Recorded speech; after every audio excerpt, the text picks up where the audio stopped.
The cover page of One Punch Man Chapter 196 is a simple one of Flashy Flash. We pick things up where the last chapter left off, inside the Hero Association. Flashy Flash had decided to confront Blast, sure that the number one S-Class hero knows something about the connection between God and the ninja village he was raised in. Blast only looked at his junior hero, not saying anything. Recognizing the tense vibe, Monaco wondered what Flashy Flash meant by ninja village. That's when Saitama remembered Speedo Sound Sonic, Gale Wind, and Hellfire Flame mentioning something about a village or something like that. Blast had to be the one that destroyed the place and sought to confirm his suspicions. Monaco and Saitama were waiting for his response too. Sitch just closed his eyes, clearly aware of the truth himself.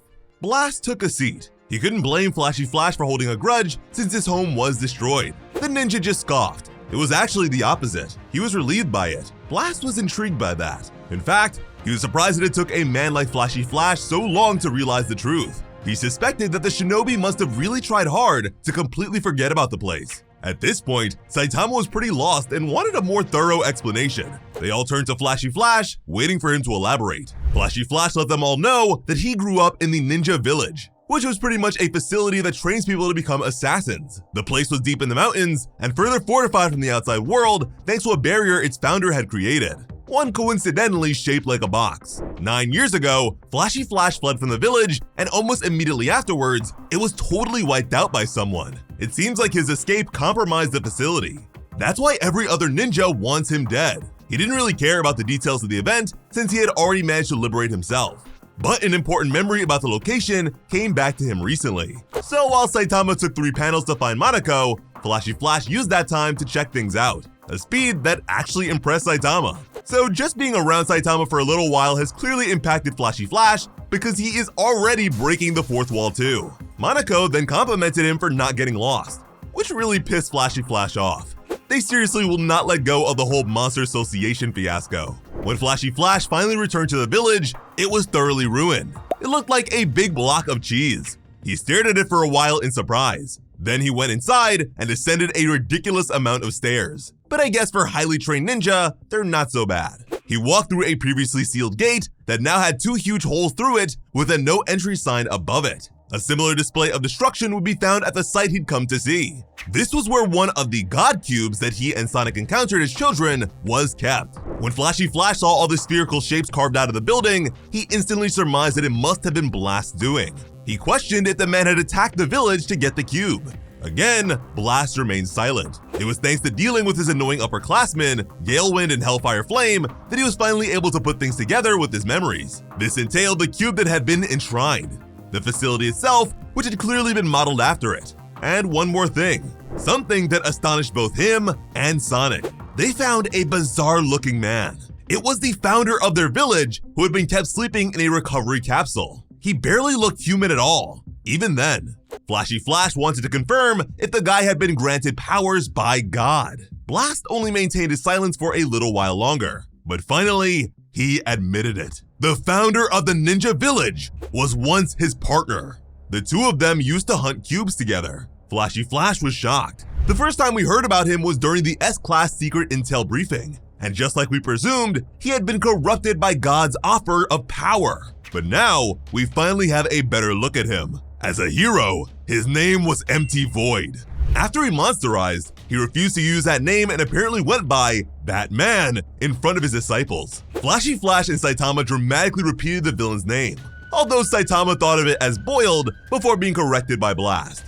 Meanwhile, Monaco cracked open a dictionary to see that Empty Void was yet another redundant name for a ninja. Still sounds cool though. After that, Blast continued to reveal the truth. Empty Void was the only person with the power to open the gate of the Celestial Rock Cave. This connects to the dimension in which God hides. It's why he's been desperately searching for a way to make his former partner human again. Hence the monster experimentation. And it might even explain his understanding of why Saitama and Flashy Flash keep Monaco around as a useful monster. Just then, their conversation was interrupted by a woman's entrance. Apparently, the Hero Association had just received a letter meant for Flashy Flash. It was a letter of challenge from Speedo Sound Sonic. They all listened as he read it. Quote, "That man has awakened. He's after your head. Running will do you no good. It's time to settle the score. Come to my hideout. I await you alone. at the place where childish dreams are seen. Blast considered the mention of that man's reawakening. Sitch was concerned, but considered it convenient timing. Blast recalled that it had been 15 years since his former partner escaped from their battle with grave injuries. And impressively, it doesn't look like Blast sustained any damage from the fight. Even his signature facial scar wasn't from this. Blast was sure that Empty Void could have recovered long ago, but was just waiting for the right time to make his comeback. Flashy Flash thought to himself that Blast was too soft since he couldn't even deliver the final blow. But looking over the letter, Saitama wasn't so sure it was Sonic since there was no way his handwriting could be this pretty. But Flashy Flash corrected him. It was definitely Sonic's handwriting. Apparently, he taught the guy how to write as a kid.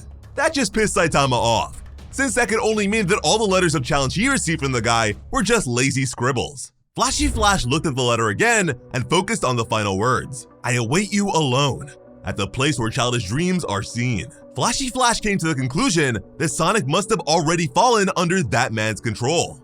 He assumed that his fellow ninja had been forced to write such a letter to lure him out. He could only guess that if he goes, that man would show up too to try and finish him off. Turning to Blast, he figured this was the perfect opportunity for the top hero to redeem himself against his friend turned opponent.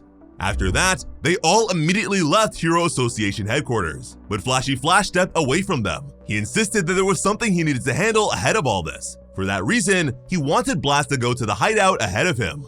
With his arms folded, Blast didn't have a problem with the idea. However, he did wonder if the address for the hideout that was written on the back of the letter was real or not.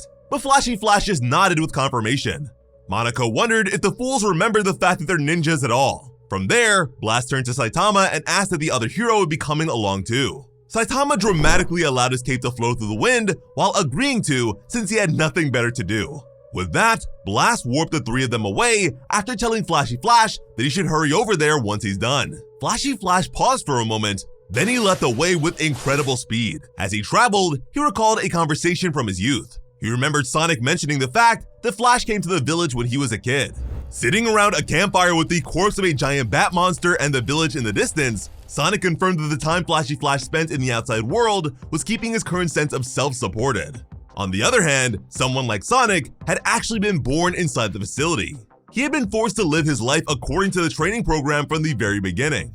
While breaking a stick, he figured that his friend must be wondering how he managed to avoid being yet another brainwashed shinobi. He was widely considered to be a failure by all the instructors, but didn't believe that that was true. In reality, he had actually been born with a distinctly powerful soul, which was why they weren't able to control him. And I can't help but wonder if that had anything to do with the deadly diarrhea he had after eating that monster cell. But I doubt it. More seriously, I also wonder if the whole powerful soul thing is the case with Gale Wind and Hellfire Flame too, since they were outliers as well. Looking at Flash, a young Sonic admitted that he has a certain dream for the future. He planned to climb his way to the top of the totem within their village. He would tear down the current system and raise orphans with situations like theirs in a more free and open environment. Pretty much, he wanted to become the Hokage. And after One Punch Man recently did a parody of Dragon Ball, I wouldn't be surprised if we see a few Naruto jokes thrown around in the chapters to come. Sonic mentioned how assassination techniques are good for nothing outside of killing people. What he believed was truly valuable was the power to live life as a person pleases, which was something they didn't have at the moment.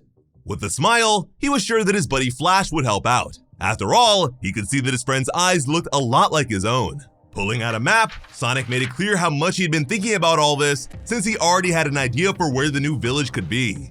Flash was happily surprised. Their shared enthusiasm was clear once they began looking down at it. Sonic pointed to a specific spot, the very mountainous location Flashy Flash was currently running to. Finally, he made it and touched down on a pile of trash while his opponent looked in his direction.